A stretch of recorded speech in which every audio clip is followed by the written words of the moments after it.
Assalamualaikum warahmatullahi wabarakatuh. Alhamdulillahirrabbilalamin. Allahumma sholli ala Muhammad wa ala ali Muhammad. Rabbi shrah li sadri wa yassir li amri wa hlul 'uqdatam min lisani yafqahu qawli. Baik, teman-teman sekalian, untuk pembahasan pertama kita di materi akidah yaitu tentang manusia dan agama. Ini perlu diketahui dulu bagaimana integrasi antara manusia dengan agama ini. Kenapa kita butuh beragama? Apa unsur yang ada di dalam manusia sehingga harus mengantarkan manusia tersebut pada nilai-nilai agama atau harus mengenal penciptanya? Kenapa begitu? Apakah tanpa agama manusia bisa hidup, bisa survive, ataukah memang agama sesuatu yang urgent bagi manusia? Dan pertanyaan terakhir, kenapa harus Islam, tidak agama lain? Baik, coba kita bahas beberapa hal tentang agama ini. Ada satu konsep atau teori dari seorang ilmuwan begitu, seorang intelektual, bahwa sebetulnya kita itu di dalam kehidupan ini banyak sesuatu yang tidak bisa terjawab oleh manusia. Ya, di dalam pembahasan filsafat itu kan yang dibahas itu sebetulnya hanya 3, yaitu Tuhan, alam semesta, dan manusia. Nah, yang terakhir ini terkadang belakangan dibahasnya karena banyaknya hal kompleks di dalam diri manusia itu sendiri. Ada juga mereka dalam sejarah peradaban masa lalu yang coba membahas agama sebagai cara hidup atau bagaimana agama bisa berintegrasi di dalam kehidupan sosial kemasyarakatan. Tetapi konsep ini kemudian tertolak, terutama mereka yang memiliki pikiran sekuler. Jadi kita ini banyak hal di dalam diri kita yang kita tidak mengerti karena kita sendiri membahasnya terlambat tentang siapa diri kita sebenarnya. Dan membahas siapa diri kita sebagai manusia itu perlu untuk mengetahui sifat diri kita sendiri dan kenapa kita bertingkah laku, berpikir demikian adanya. Tentu adalah bermula dari kepahaman kita kepada eksistensi kita sebagai seorang manusia. Nah, untuk mengetahui eksistensi seseorang sebagai manusia, tentu dia harus kembali kepada kitab suci.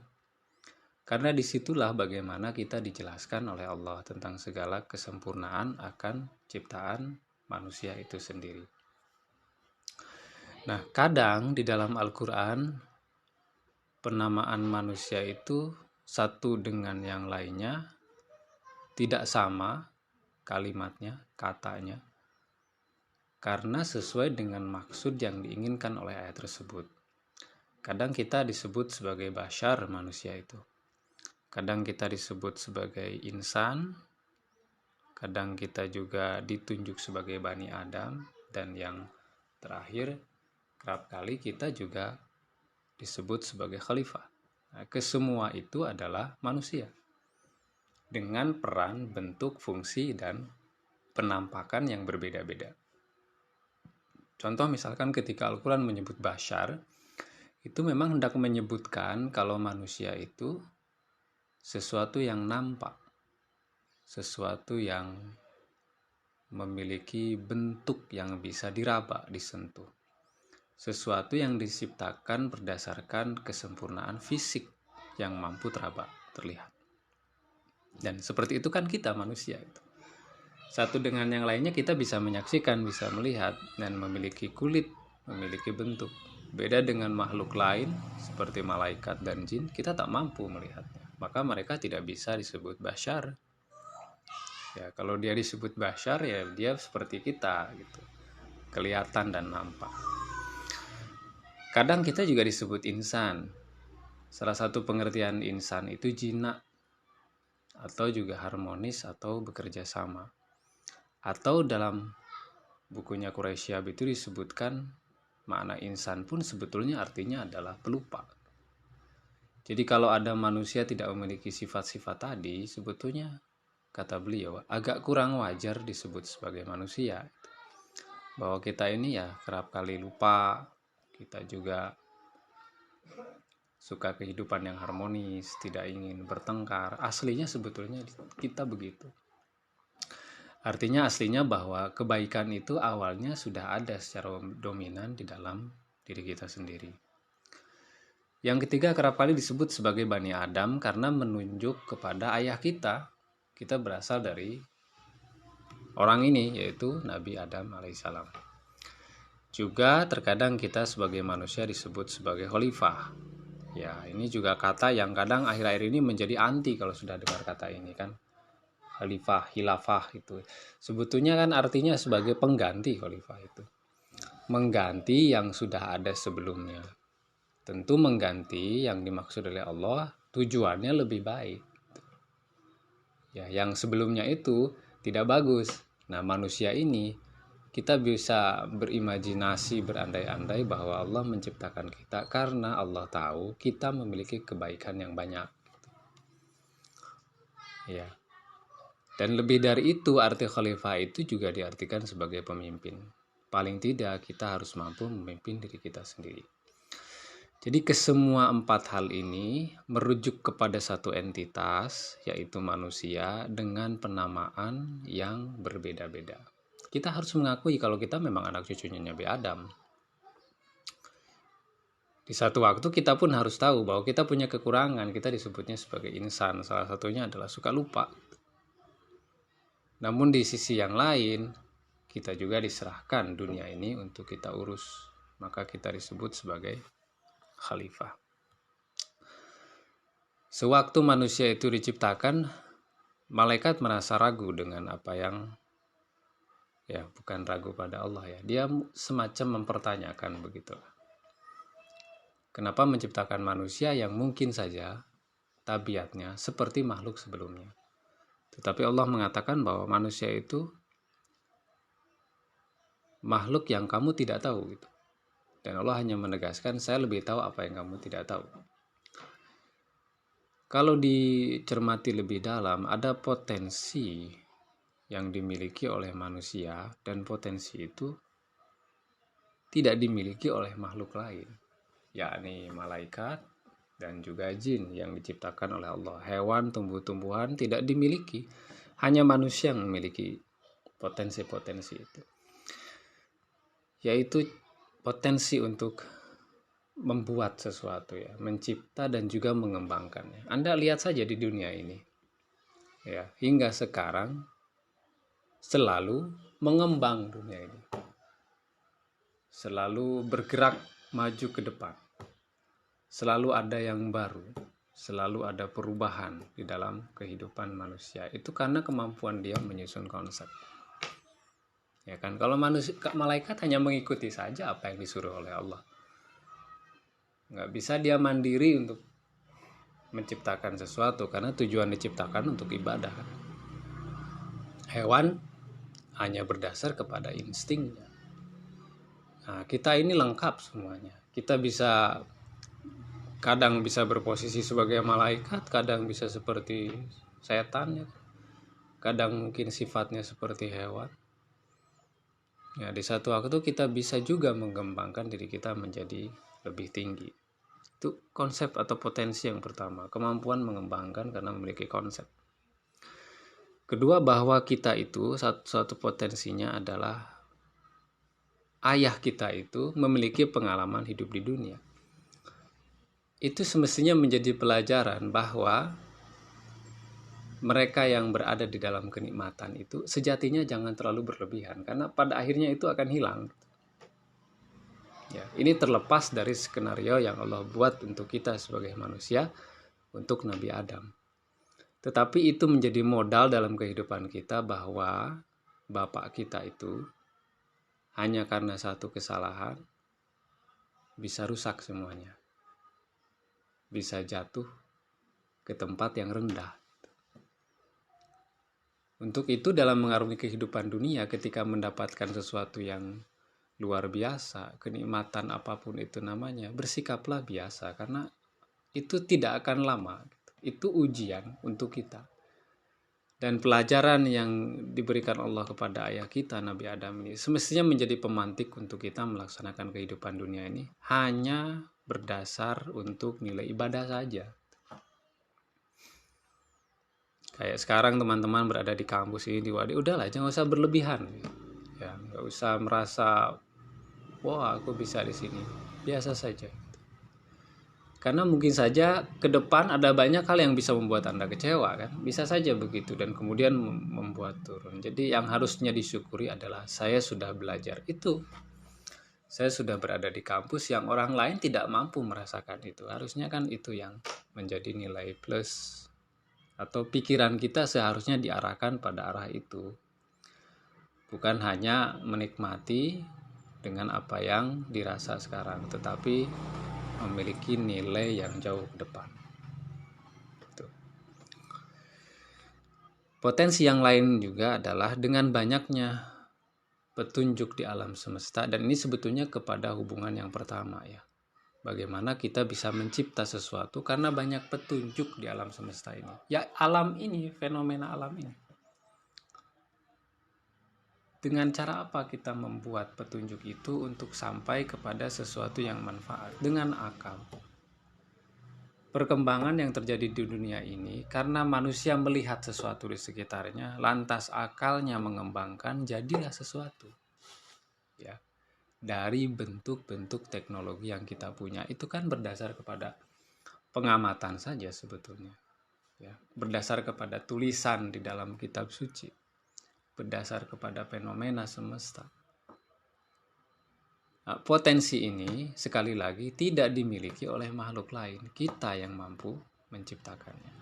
Kita yang mampu mengembangkannya. Sehingga kemudian juga bisa saja potensi itu bisa dirasa berlebihan hingga mungkin membuat dunia kacau balau. Dan ketika itu terjadi, maka penyeimbangnya itu adalah agama. Ya toh? Karena kalau kita hanya berpotensi pada nilai-nilai akal kita, kedirian kita, keegoan kita, itu yang membuat kita akan rusak. Itu tidak cukup. Perlu ada pendamping yang lain dalam kehidupan kita, yaitu nilai agama. Karena ya, kenapa kita harus butuh itu? Karena di dalam diri manusia sendiri itu banyak sesuatu yang kompleks di dalamnya. Kita tidak hanya memiliki jasad ini saja, itu ada ruh di dalam tubuh kita ini. Ada rasa fitrah ya. Ada nafas, ada akal, ada qalb. Itu terkadang kesemuanya saling bertengkar satu dengan yang lain. Dan mungkin kita tidak bisa membedakan ini panggilan akal, apa ini suara hati, atau ini cuma nafsu kita saja. Ya kan, kita bingung dengan hal-hal itu. Dan itu terlihat dalam kehidupan kita sehari-hari. Kadang mungkin ya ada sesuatu yang membuat kita disuguhkan makanan lah. Kemudian ditanya, ini enak gak makanan? Gak enak, tapi ya habis gitu. Ya kan kadang begitu. Itu sebetulnya panggilan apa? Itu panggilan ruh atau apa namanya akal kita atau hati kita yang kita tidak tahu apa itu. Tetapi nilai-nilai itu ada di dalam diri kita dan kita sering bertengkar tentang itu. Dan itu harus diarahkan oleh sesuatu. Yang mengarahkannya itu adalah ruh. Nah, ruh ini harus dikasih masukan. Jiwa kita ini harus dikasih masukan. Masukan yang penting buat ruh itu adalah zikir. Zikir itu tempatnya di dalam agama. Nah, kalau ini teratur, baik, termanage dengan betul, maka yang lain-lain itu, yang cenderung liar, nafsu, akal, kalau bisa tercover dengan baik gitu, karena ruh yang sehat. Nah, sampai pada pertanyaan, dan mungkin teman-teman sudah bisa menyimpulkan dengan potensi yang kita miliki, kenapa kita perlu beragama. Ya. Karena problem yang dimiliki oleh manusia dalam dirinya sendiri. Kalau tidak ada nilai agamanya, maka kita akan menjadi agak liar. maka perlulah agama menjadi pijakan dalam setiap tindak tanduk manusia. Nah, kalau kembali kepada pertanyaan awal, kenapa harus kita butuh agama? Tadi di slide sebelumnya kita sudah menyampaikan tentang kemungkinan dari potensi yang ada di diri manusia yang bisa tidak teratur arahnya, yang bisa tidak termanage dengan baik. Maka untuk memanage itu semuanya perlu satu nilai ilahi supaya terbentuk nilai yang lebih positif.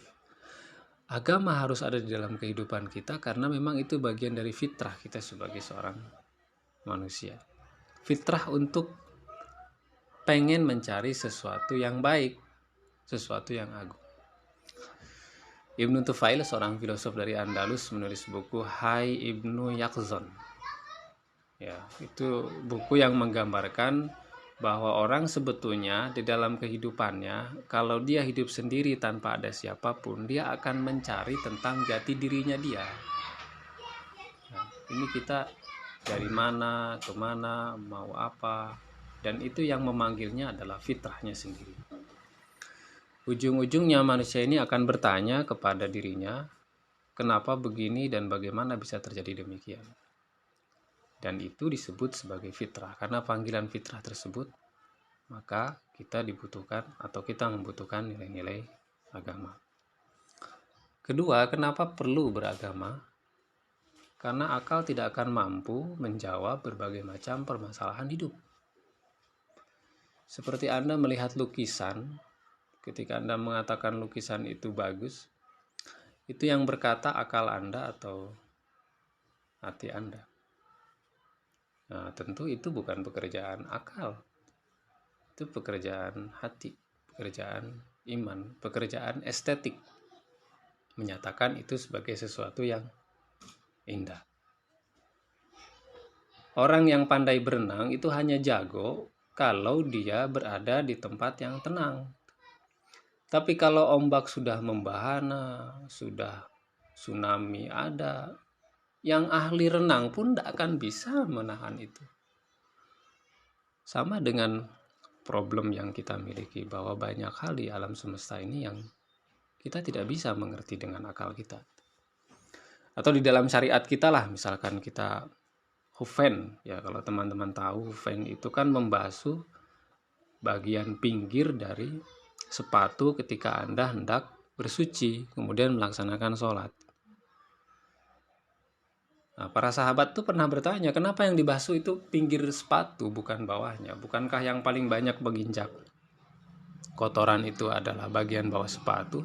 Kemudian sahabat Nabi Ali bin Abi Thalib mengatakan, seandainya semua hal di dalam agama itu pakai akal, saya pasti akan melakukan itu. Atau Anda sewaktu berwudu buang angin, kan Anda harus balik lagi untuk berwudu, bukan membasuh di mana angin itu keluar. Itu saja sudah tidak masuk akal. Ya, banyak hal lagi di alam semesta ini yang jawabannya itu sulit untuk dicerna oleh akal. Dan ketika itu kan kita butuh sesuatu yang bisa membuat kita yakin. Ya kan? Dan sesuatu tersebut kita namakan sebagai agama. Dan kita butuh itu. Oh, ada kan orang yang ngasih sedekah berapa gitu toh. Tiba-tiba datang banyak atau dia nggak kurang-kurang. Bagaimana akal Anda menjelaskan itu? Nggak akan bisa. Itu nilai yang dibangun oleh agama. Karena agama memang tesnya itu adalah berdasar kepada keyakinan. Ya, kepada keimanan. Sulit kalau kita membuktikan itu dengan akal. Ketiga, kenapa kita perlu beragama? Keingintahuan kita pada banyak hal itu banyak. Ya, kita senang pada sesuatu yang indah itu akan melahirkan seni. Kita senang pada sesuatu yang benar akan melahirkan pengetahuan. Kita senang pada sesuatu yang baik itu akan melahirkan akhlak. Nah, keingintahuan kita pada banyak hal akan melahirkan nilai-nilai tadi itu. Ya, manusia mana yang tidak suka dengan keindahan? Kan mengenal Allah itu bagian dari keindahan. Sehingga kemudian kita bisa beribadah dan lebih dekat kepadanya. Manusia mana yang tidak suka dengan kebenaran? Kalau Anda pengen tahu yang benar ya belajar dong gitu, kayak sekarang seperti ini gitu. Bukan dengan hanya mengira-ngira, tetapi mencari tahu. Tolab gitu. Makanya Anda disebut tolib, penuntut ilmu gitu. Karena Anda suka pada kebenaran. Siapa yang tidak senang dengan orang yang memiliki akhlak baik? Semua manusia secara fitrahnya senang dengan itu. Nah, keingintahuan inilah yang mengantarkan manusia kepada nilai-nilai agama. Karena agama mengajarkan semua hal itu, mengajarkan seni, mengajarkan pengetahuan, kebenaran, mengajarkan juga kebaikan. Ya. Kalau iya kita harus beragama, kenapa kita harus pilih Islam? Ya, untuk kita beragama. Ya, ada beberapa karakteristik di sini ya. Robbaniyah itu ya dari Tuhan. Siapa yang mengklaim bahwa ini bikinan Muhammad? Nggak ada, itu kurang ngaji aja itu. Oh, Islam itu bikinan Muhammad? Nggak ada bikinan Muhammad. Ini dari Allah. Dari sejak Nabi Adam hingga sekarang yang namanya Islam. Ya. Kedua, insaniyah. Memperhatikan kehidupan manusia. Tidak hanya orang disuruh kontemplasi di masjid, harus sarungan terus, misalkan pecinan terus, bukan begitu agama kita itu. Ada saat di mana Anda harus berada di ruang-ruang khusus zikrullah, ya. Ada saatnya Anda keluar untuk kehidupan dunia. Coba saja perhatikan di surat Qasas itu, ayat 77. Wabtagi fima atakallah darul akhirah. Apa keterusannya? Wala tansa nasibaka minad dunya, kan begitu. Nah, hanya bedanya ketika melaksanakan kehidupan dunia itu harus didasari dengan nilai-nilai ilahi itu. Ya kan? Wabtagi fima atakallah darul akhirah. Kamu jemput itu fadilah Allah di dalam masjid-masjid, di dalam ayat Quran, dalam zikir-zikir. Kalau udah selesai, sana keluar kamu cari penghidupan. Tapi dalam mencari penghidupan tersebut harus dibingkai oleh nilai zikir tersebut. Itu kan. Artinya kita memperhatikan kehidupan dunia.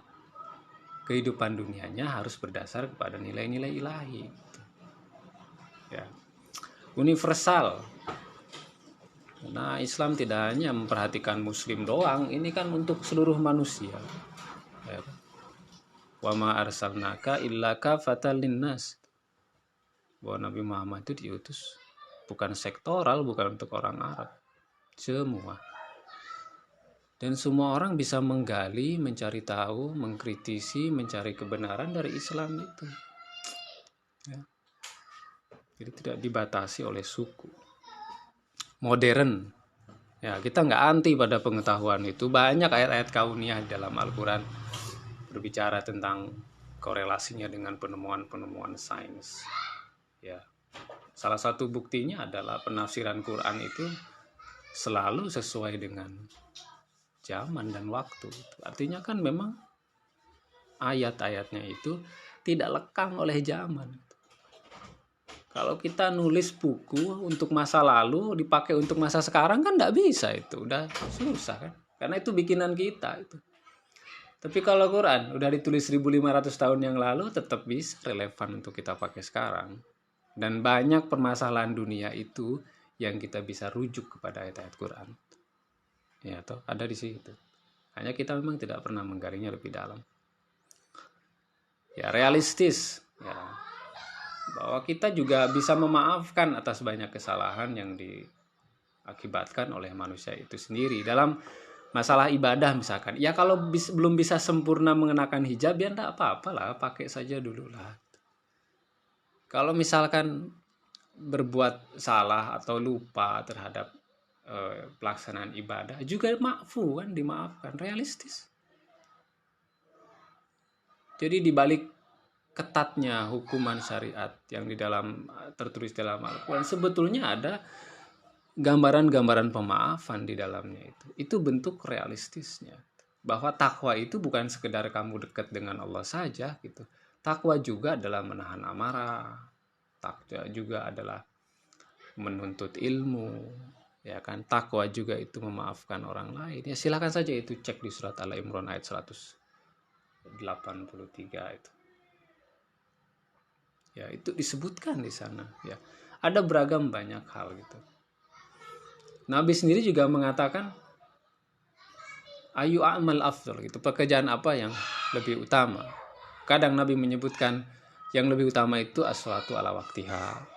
Yang utama itu berjihad di jalan Allah. Yang utama itu berbuat baik kepada orang tua. Macamnya banyak sekali. Itu dihadirkan oleh Nabi, oleh Allah supaya manusia mungkin saja memilih nilai-nilai tersebut mana yang dia mampu untuk melaksanakan. Jelas dan tidak memberatkan. Apa yang tidak jelas di agama kita? Ya. Ya, kalau teman-teman merasa tidak jelas, coba saja ditulis. Ini Pak, tidak jelas nih. Ya. Kalau tidak tahu itu kan beda. Kalau tidak jelas, ya minta penjelasan. Ya. Maka pentingnya itu kita untuk ngaji gitu loh. Ngaji tafsir kah, ngaji fikih kah. Sebagai muslim kan itu identitas gitu. Harus tahu dong. Banyak dari kita yang tidak peduli dengan agamanya ya karena kita memang tidak pernah hadir di halakoh-halakoh itu, nggak ngerti. Sehingga kemudian kita diolok-olok juga diam aja, kita tidak paham, tidak pernah mengkaji, ya bagaimana kita mau tahu gitu.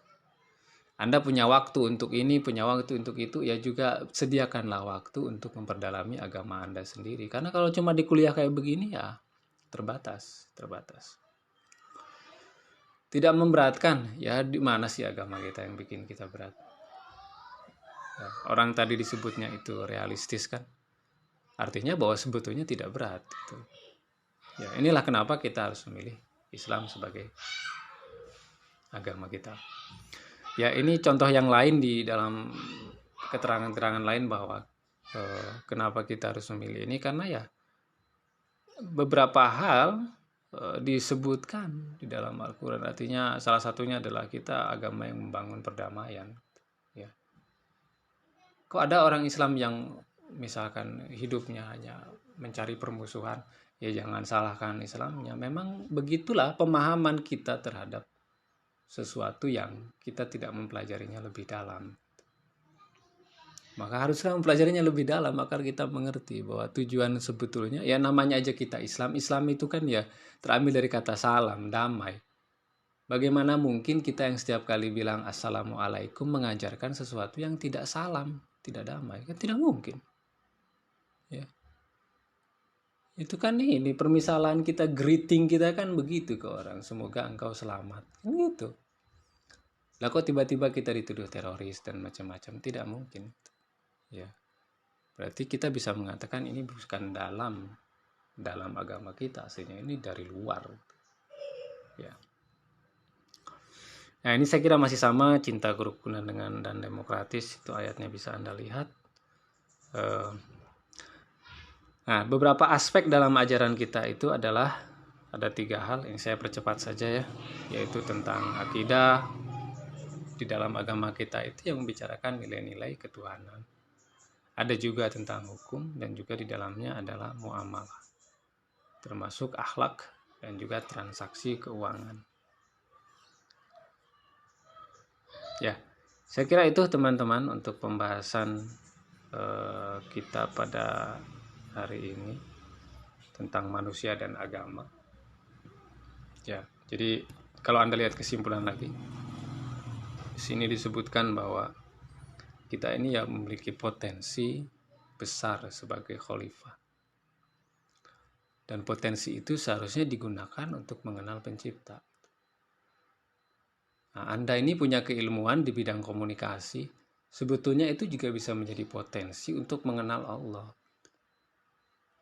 Dari mana Pak bisa mengenal Allah dengan ilmu komunikasi? Ya dari Quran. Quran itu adalah komunikasi besar ilahi kepada manusia. Coba Anda teliti itu. Bagaimana bentuk dari komunikasi. Saya nulis buku tentang Islam dan komunikasi, teman-teman. Silakan coba dibaca di sana bahwa kita itu punya bentuk dalam komunikasi kalau kita melihat di dalam Al-Quran. Maka karenanya agama pun tidak bisa dibuang dalam kehidupan kita karena kita perlu. Bagaimanapun perlu, meskipun kita ini mungkin jarang-jarang sholatnya, ibadahnya jarang. Ya ujung-ujungnya kalau Anda sudah UAS, sudah ujian skripsi, sudah menghadapi masalah dalam kehidupan, kemana Anda akan balik? Ya ke agama kan. Anda akan minta tolong sama Tuhan kan. Ya Allah, tolonglah aku. Kenapa bisa begitu? Fitrah itu, kita ini lemah, itu butuh bantuan, dan yang membantu adalah Allah. Dan Islam, agama kita menjunjung nilai-nilai ketuhanan dan kemanusiaan. Maka haruslah setiap muslim meyakini bahwa Islam agama yang benar. Harus itu. Agama lain harus nggak? Ya silahkan untuk diri mereka sendiri juga. Kita juga harus begitu untuk diri kita. Ya, tapi tidak perlulah kita harus gembar-gembor ke gereja misalkan ngomong begitu. Simpan saja untuk diri kita sebagai seorang muslim. Harus ada identitas, harus punya keyakinan pasti. Itu ya teman-teman. Ya, nanti kita bisa teruskan dengan dialog dan diskusi. Syukron. Terima kasih. Assalamualaikum warahmatullahi wabarakatuh.